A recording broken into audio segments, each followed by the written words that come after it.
श्री कृष्ण ने जब संसार छोड़ा, उस समय यदुवंश के लोगों ने आपस में लड़ाई करके एक दूसरे का वध कर दिया। परिवार के बूढ़े लोग अपने कुल का नाश देख सदमे में मृत्यु को प्राप्त हो गए। पर आखिर क्या हुआ श्री कृष्ण के परिवार का उनके जाने के बाद, ये बताएंगे हम आज के वीडियो में। तो वीडियो को अंत तक देखना ना भूले। और अगर आप इस चैनल पर नए हैं तो चैनल को सब्सक्राइब जरूर करें और नीचे दिए बेल आइकन को दबाना ना भूले, ताकि हमारे नए अपडेट्स आपको मिलते रहे। श्री कृष्ण न केवल साक्षात ईश्वर का अवतार थे, बल्कि वो अपने यदुवंश को जोड़ने वाले सूत्रधार भी थे। महाभारत के युद्ध के अंत तक उन्हें एहसास हो गया था कि उनका वंश अब ज्यादा समय चलेगा नहीं। भारत के युद्ध के 36 साल के भीतर पूरा यदुवंश आपसी लड़ाई में मारा गया। इस संघर्ष में श्री कृष्ण के परिवार के लगभग सभी पुरुष मारे गए। इससे आहत होकर जहाँ बलराम जी समाधि ले ली, वहीं श्री कृष्ण दुखी होकर एक पेड़ के नीचे बैठ गए, जहाँ एक शिकारी के तीर लगने से वो परलोक सिधार गए।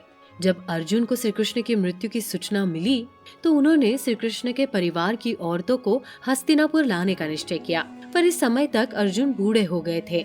पर फिर अर्जुन ने उनकी सुरक्षा का जिम्मा उठाया। जब अर्जुन यदुवंश की औरतों को लेकर लौट रहे थे तो उनके काफिले पर डाकुओं ने हमला कर दिया। डाकुओं ने श्री कृष्ण के साथ रहने वाली 16,108 स्त्रियों में से कई स्त्रियों का अपहरण कर लिया। वहीं कई स्त्रियां अपनी मर्जी से उनके साथ चली गई, क्योंकि अर्जुन उनकी रक्षा करने में सक्षम नहीं रहा था। किसी तरह अर्जुन ने बाकी बची यदुवंश की स्त्रियों को लेकर हस्तिनापुर का रुख लिया। यहाँ आकर श्री कृष्ण की प्रमुख पटरानियों रुक्मिणी, जामवंती, कालिंदी जैसी 4 पटरानियों ने श्री कृष्ण की चिता में खुद ही को भस्म कर लिया। सत्यभामा समेत कुछ अन्य रानियों ने समाधि ग्रहण कर ली।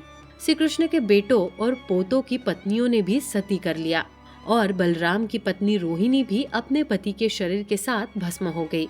कुछ ग्रंथों के अनुसार श्री कृष्ण की 8 पटरानियां भगवान शिव के अलग अलग अंश से बनी थी और श्री कृष्ण के जाने के बाद वापस उनमें समाहित हो गई।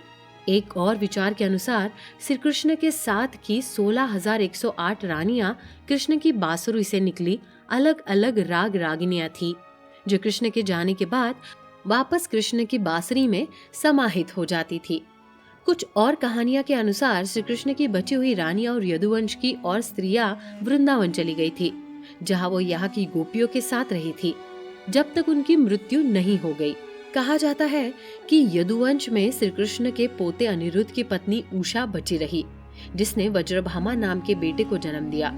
उषा यदुवंश की वो अग्धीर स्त्री थी जिसने श्री कृष्ण के प्रत्यक्ष दर्शन किए थे। उषा के ही कहने पर वज्रनाभ ने श्री कृष्ण की मूर्तियां तैयार की थी। आगे चलकर वज्रनाभ ने मथुरा की गद्दी संभाली और यहाँ उन्होंने श्री कृष्ण की 3 मूर्तियां स्थापित की। तो कैसी लगी आपको हमारी ये कहानी? हमें कमेंट सेक्शन में जरूर बताइएगा। हमारी ऐसी ही रोचक और सच्ची जानकारियों के लिए हमारे चैनल पर बने रहिए। आप देख रहे हैं द भक्ति, क्योंकि भक्ति में ही है असली शक्ति।